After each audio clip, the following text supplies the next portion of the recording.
Hola, bienvenido a nuestra primera entrega del podcast Verdad Católica. En este programa de radio vamos a tratar de dos aspectos, podríamos decirlo así. El primer aspecto es el aspecto positivo, que es lo que tenemos que aprender, la verdadera doctrina, las cosas que tenemos que practicar, lo que enseña la Iglesia, lo que es necesario para nuestra salvación y para nuestra santificación. Por el otro lado, tenemos el aspecto negativo y vamos a tratar de las cosas que son errores modernos, las cosas que no nos ayudan a nuestra salvación y que de hecho están peleando contra Dios y contra la Iglesia en estos tiempos. Este programa lo vamos a hacer muy variado porque algunos programas están dedicados para ciertas personas y otros programas para personas con necesidades diferentes. Hay personas que no creen en Dios, vamos a hacer programas para ellos. Hay personas que creen en Dios, pero no han escogido la iglesia en la que quieren pertenecer, es decir, no han encontrado la verdadera iglesia, y vamos a hacer programas para ellos también. Y vamos a hacer programas para personas que ya encontraron la iglesia y que pues están buscando la forma de permanecer y ser fieles en la verdadera iglesia. El día de hoy vamos a hacer una introducción acerca de cuáles son los problemas que estamos viendo actualmente y vamos a explicar brevemente cuál es la verdadera realidad de estas cosas, porque muchas personas lo vemos y podemos verlo de una forma superficial, no sabemos exactamente lo que está pasando o qué tan grave es lo que está pasando, y es muy importante que empecemos por aquí o que tengamos este programa de introducción al menos, para que tú sepas por qué algo no te suena bien en las iglesias en las que estás yendo ahorita. Empecemos por aquí. Muchas personas han visto cambios o cosas o escándalos que han hecho la jerarquía, llamémosle así, católica, en lo que vendrían siendo los papas o los cardenales o los obispos. Y la gente dice, bueno, esto está mal. Sin embargo, yo quiero ser católico, yo quiero permanecer en la Iglesia Católica. Bueno, ¿qué es lo que está pasando aquí? Primero que nada, veamos en dónde están los daños. Mucha gente piensa, bueno, es que Francisco acaba de aceptar las uniones homosexuales.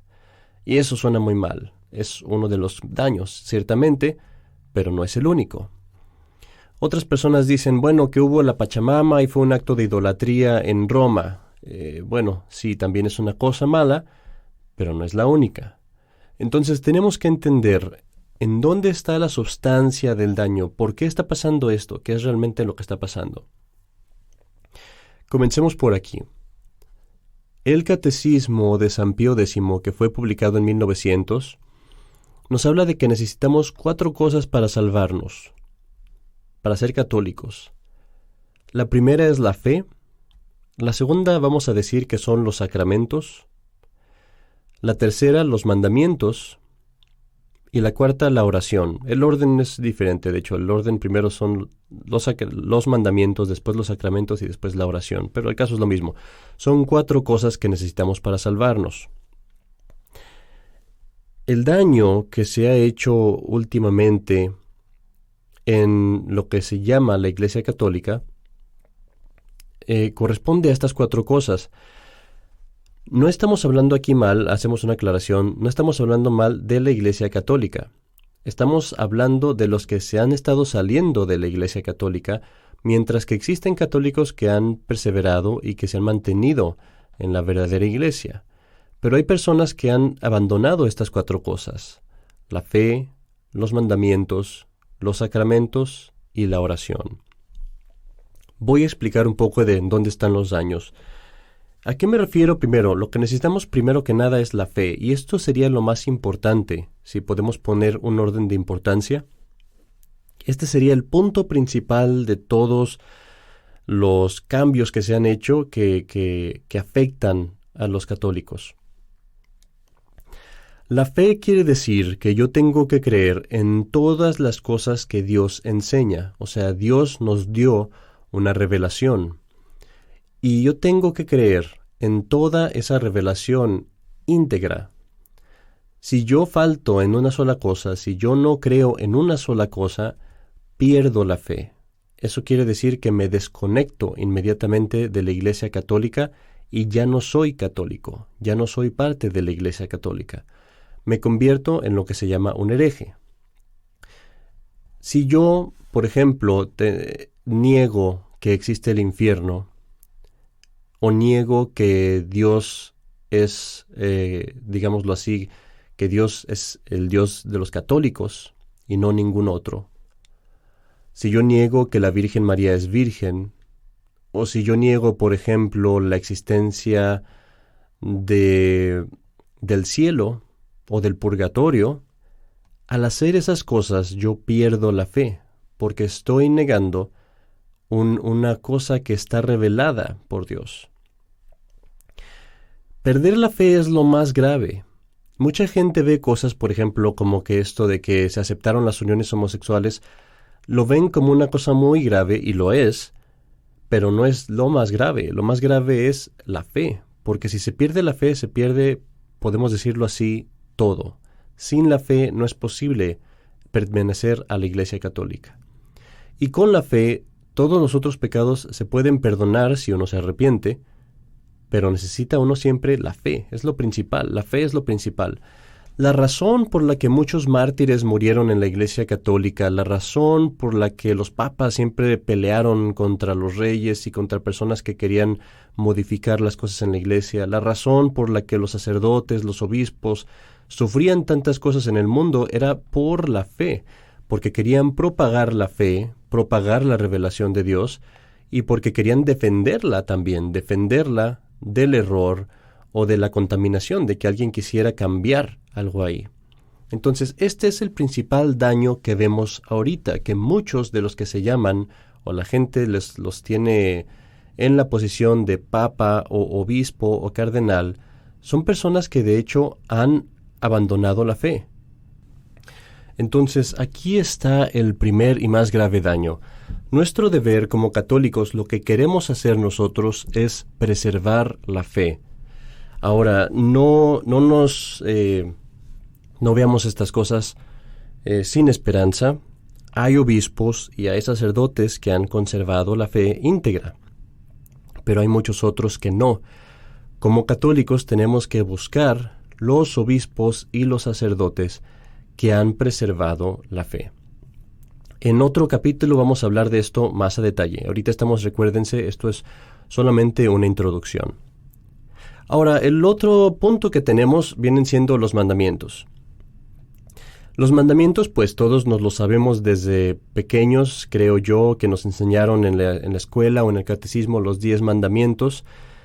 Y uno diría, bueno, eso no es tan complicado, ¿no? No se puede uno equivocar. Hay algunos detalles ahí, y lo que ha pasado con los mandamientos últimamente, por estas mismas personas que niegan la fe, lo que ha pasado es que se han, ¿cómo podríamos decirlo? Se les ha quitado importancia a los mandamientos. O sea, nos siguen diciendo los mandamientos, nos siguen diciendo que esto es malo, hasta ahorita, pero el problema es que nos dicen no es tan grave, o sea, no es tan malo, no te vas al infierno, Dios te perdona todas estas cosas, no tienes el deber de hacer esto y esto y aquello, solamente tienes el deber de no hacer esto y esto y aquello, ¿no? Por poner un ejemplo, mucha gente tiene la idea de que tú puedes ser un buen cristiano y un buen católico si no matas a nadie, si no le robas a nadie, si no te drogas, etcétera, etcétera. Y a poca gente le importa el hecho de si vas a misa los domingos, o si usas el nombre de Dios en vano, o si deseas a las mujeres que están mal vestidas, o si incluso te das el lujo de mirar a una mujer mal vestida, cosas así.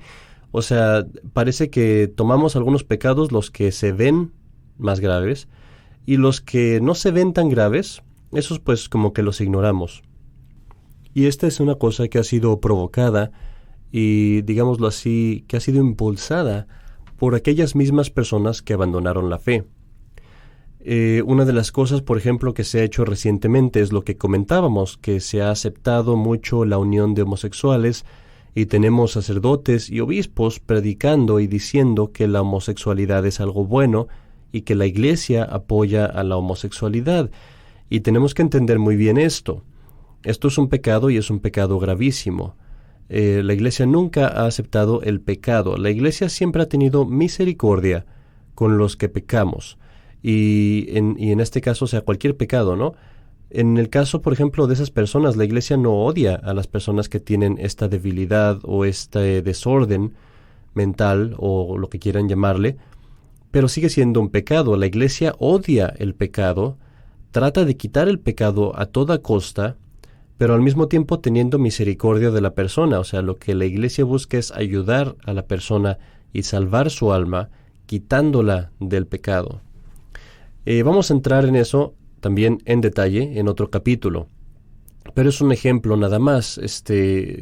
Tenemos otro ejemplo, por ejemplo, muy claro en lo que vienen siendo las prácticas anticonceptivas.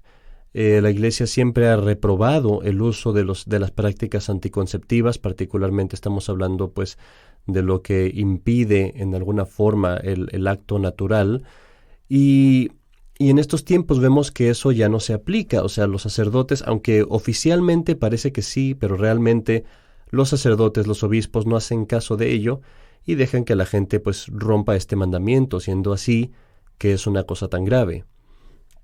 También vamos a entrar en eso en detalle en algún momento. Entonces, así es como se han ido, diríamos en inglés, se les ha ido aguando los mandamientos, o sea, les han ido añadiendo agua, como haciéndolos no más suaves, sino haciendo que la gente ignore detalles muy importantes de la práctica de los mandamientos. Y esto es un asunto gravísimo, porque los mandamientos son necesarios para salvarnos. O sea, esto no es algo opcional, tú tienes que hacerlo si quieres salvar tu alma. Y si no lo haces, te vas al infierno. O sea, y ahorita el hablar así es algo que a la gente le choca y que le parece que es extremo, pero no es así. O sea, es como la realidad de la vida. Si, por ejemplo, una persona no paga su deuda, la meten a la cárcel, y aunque eso se oiga feo y aunque a las personas les parezca feo, es una realidad, te meten a la cárcel. Entonces, este tipo de cosas es lo que se ha dejado de enseñar. ¿Qué tenemos que hacer como católicos? Como católicos lo que tenemos que hacer es, de nuevo, buscar a los sacerdotes y a los obispos que mantienen todavía la verdadera doctrina de los mandamientos y que nos ayudan a conservar y a seguir los mandamientos en su totalidad. No nomás lo que a mí me gusta, no nomás lo que es popular, sino lo que verdaderamente Dios me está pidiendo que haga. A guardar los mandamientos y a salvarnos, a cuidarnos del pecado. El tercer aspecto del que hablábamos son los sacramentos, y esto es importantísimo. Para guardar los mandamientos no nos bastan nuestras fuerzas. Para ir al cielo no me basto yo con mis buenas resoluciones. Necesito lo que le llamamos la gracia de Dios, o sea, la fuerza de Dios mismo. Esta gracia de Dios, contrario a lo que piensan muchos que se llaman cristianos, no se da nomás porque yo la quiero.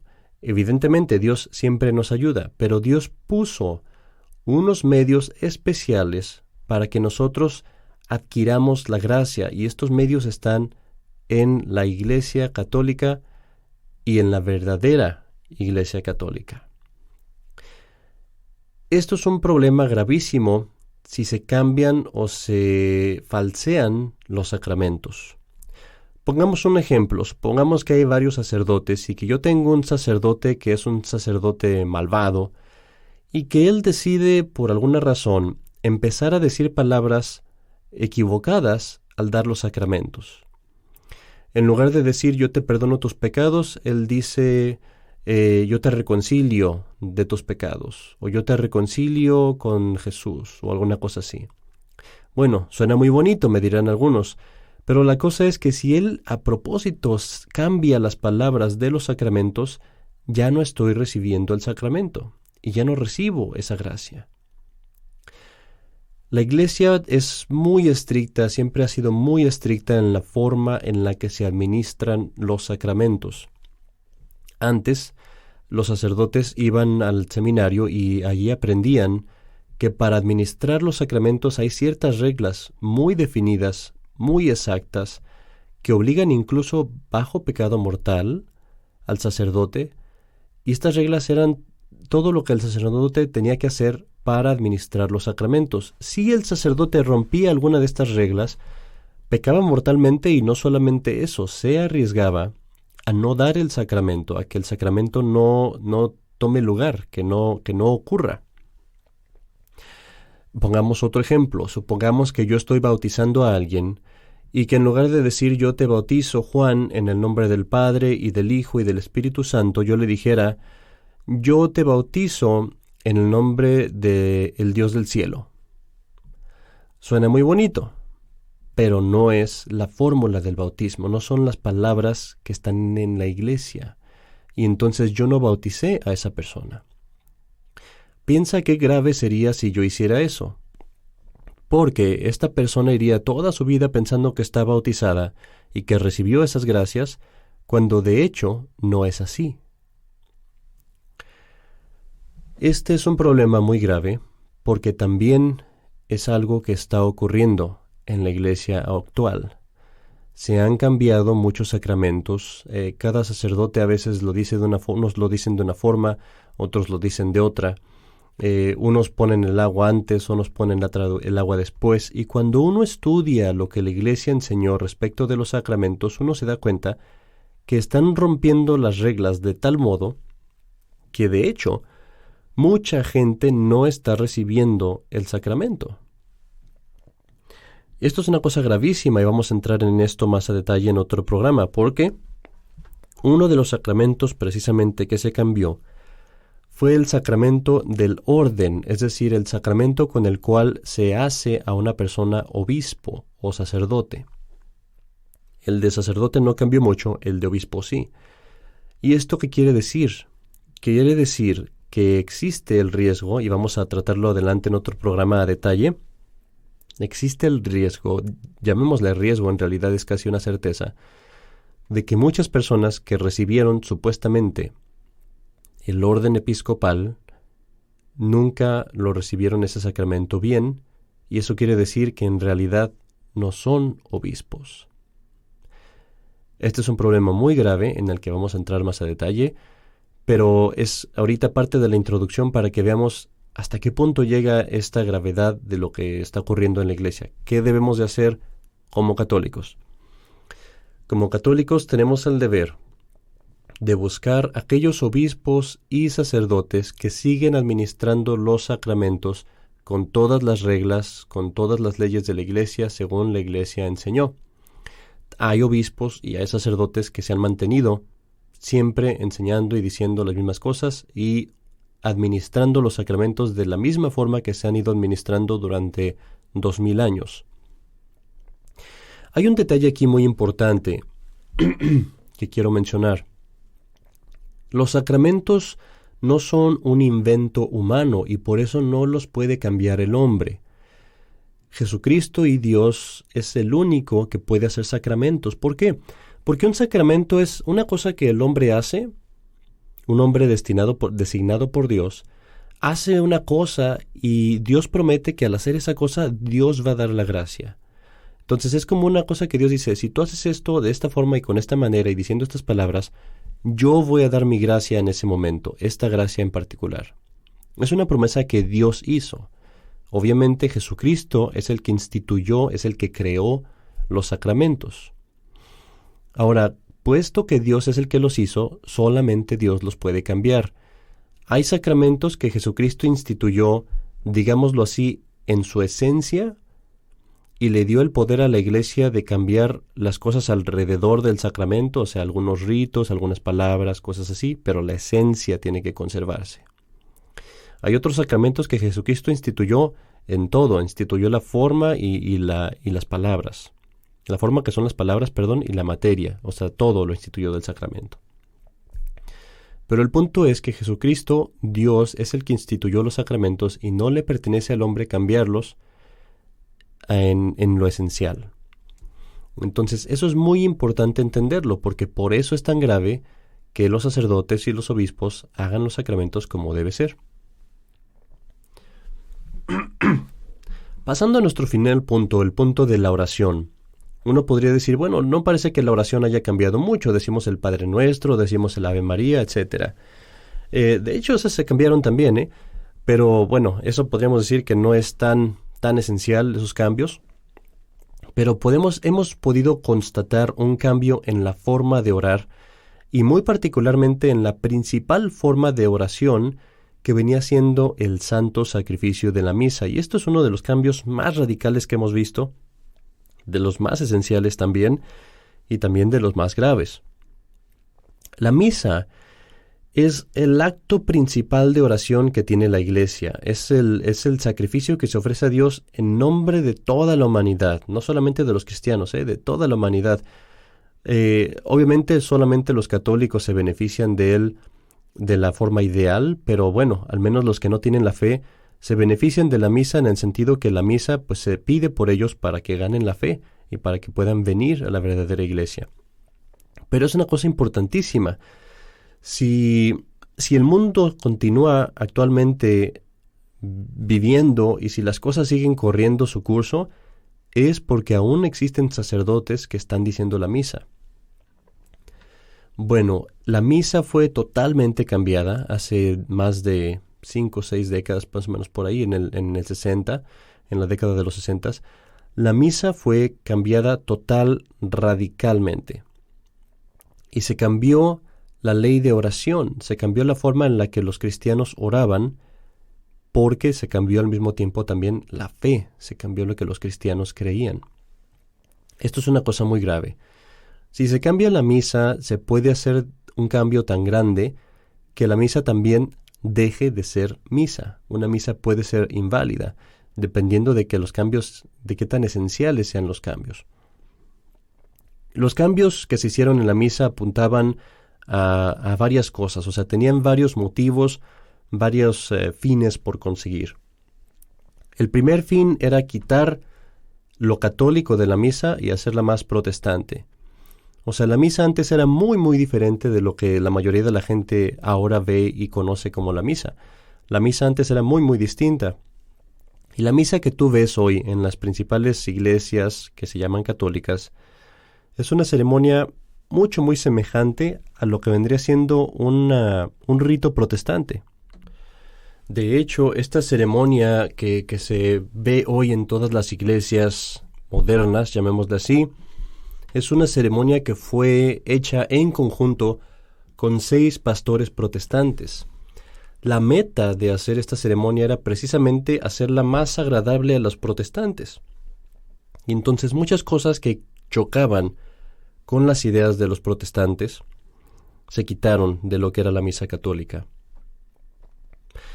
Otro de los aspectos que buscaban en el cambio de la misa y en los cambios que se hicieron en general en la iglesia en los últimos años, repito, no estamos hablando mal de la iglesia y voy a explicar por qué.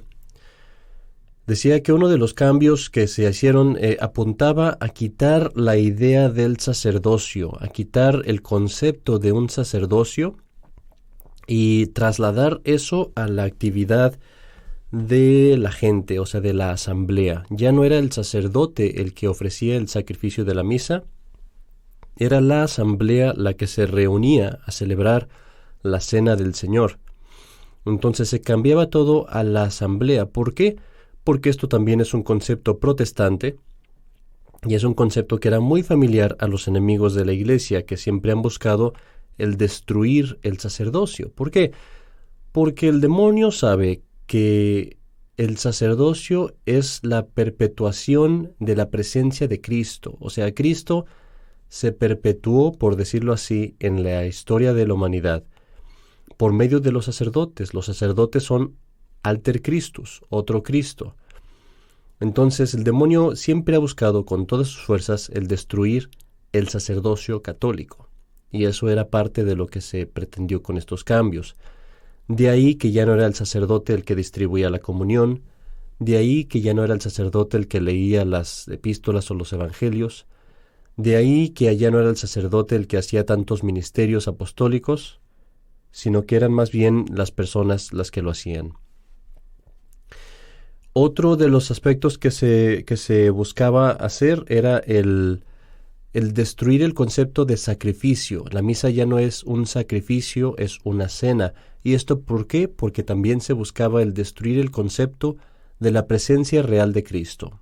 O sea, ya no está Cristo presente en la Eucaristía, o es lo que trataban de hacer, quitar esa idea de las personas. Y todas las cosas que apuntaban a la presencia real de Cristo en la Eucaristía se quitaron. ¿Por qué? Otra vez, porque era algo desagradable a los protestantes y también porque el demonio, una de las cosas que más aborrece, obviamente, es el Santísimo Sacramento del altar, y pues es una de las cosas que más quisiera él quitar. ¿Cómo vemos esto puesto en práctica? Lo vemos, por ejemplo, en el hecho de quitar el tabernáculo del centro de la iglesia y ponerlo en un rincón, a veces en un lugar donde la gente no lo puede ver.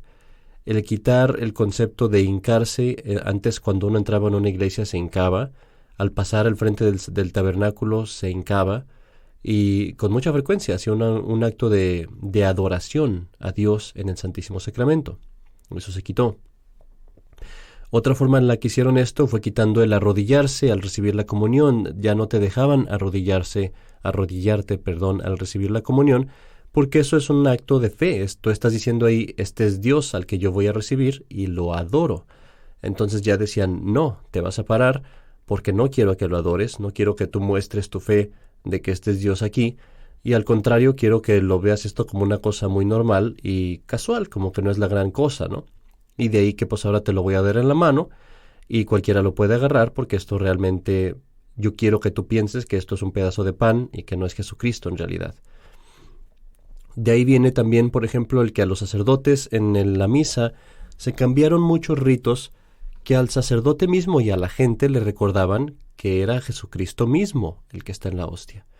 Ya el sacerdote no se hinca durante la misa, ya no tiene cuidado de conservar las partículas del Santísimo Sacramento. Muchos detalles, muchos cambios que vamos a ver más a detalle después. Y así se cambió lo que era la regla de la oración, o sea, la forma de orar. También se cambió en esto. Antes la iglesia era muy cuidadosa en las oraciones que aprobaba y la forma de oración que aprobaba. Esto, desgraciadamente, también ya se quitó. O sea, antes la iglesia era muy cuidadosa en este tipo de cosas, en permitir, en decir, no todos los libros se permiten, no todas las oraciones se permiten, no todas las devociones se permiten. ¿Por qué? Porque muchas veces se puede meter el diablo, se puede meter el error, se pueden meter muchas ideas que están erróneas. Y ahora eso también se quitó. Entonces así vemos cómo también se ha cambiado la oración. ¿Qué debo hacer como católico? Como católico lo que yo debo hacer es, primero, buscar cuál es la verdadera misa. ¿Cuál es la misa que está aprobada por la iglesia y que no contiene todos estos cambios contaminados por esta falta de fe?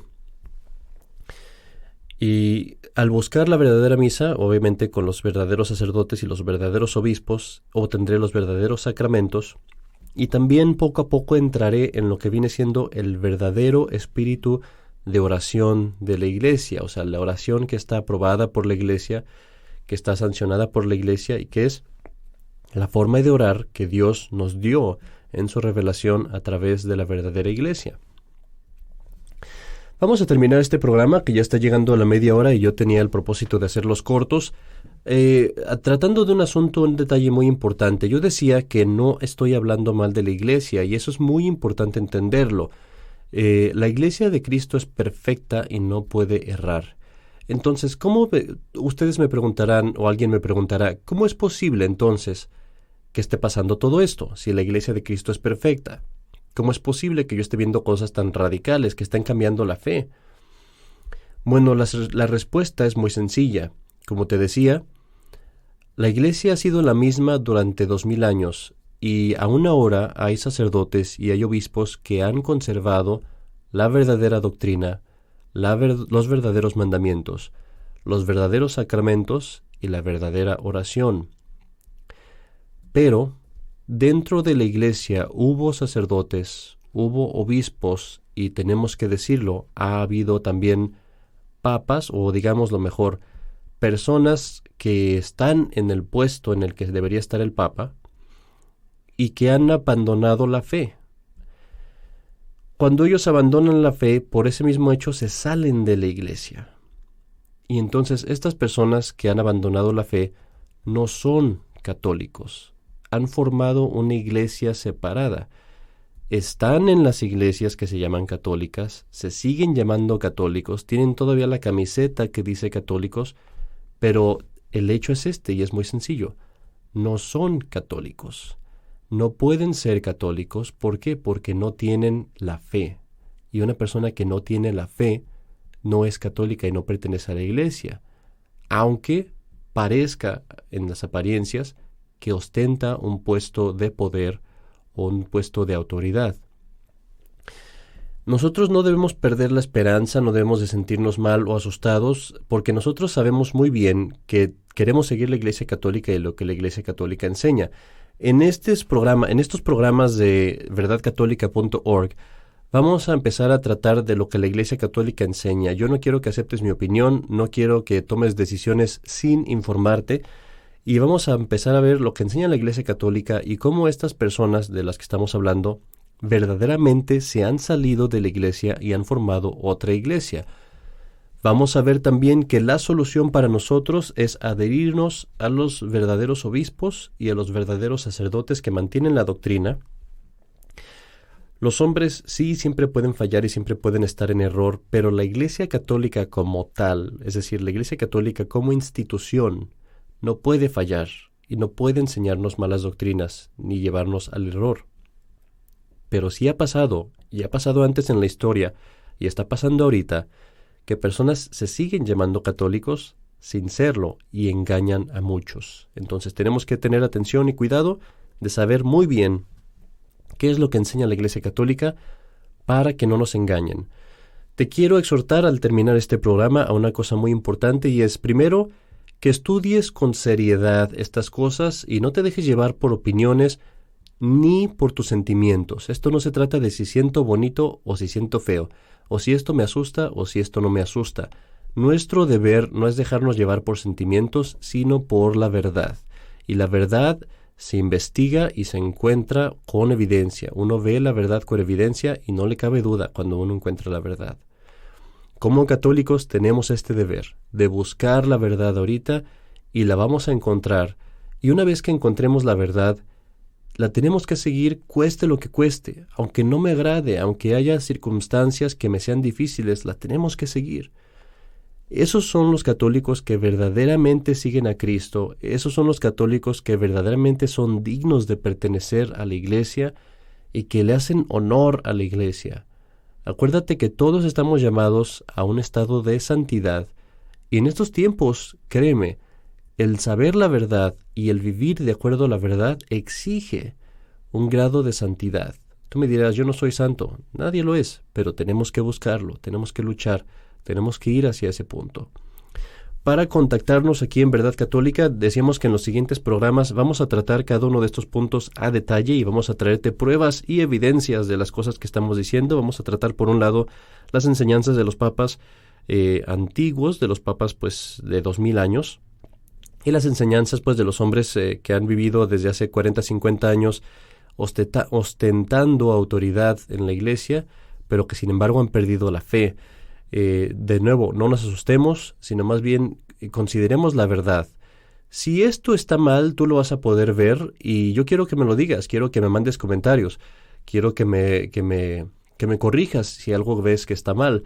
Si esto está bien, pues qué bueno, y vamos conociendo la verdad y viviendo de acuerdo a la verdad. Nos puedes contactar en el correo verdadcatólicacontacto@gmail.com o en Gmail. Y nos puedes contactar también en unos números de teléfono que vamos a poner en un comercial al final de esto, y en el sitio web verdadcatólica.org. Por favor, mándanos todas tus preguntas. Si quieres estar en el programa de radio, mándame una grabación con tu pregunta y lo vamos a poner aquí en el programa de radio con la respuesta que te damos. Muchas gracias, que Dios los bendiga. Yo soy el Padre Carlos. Hasta luego.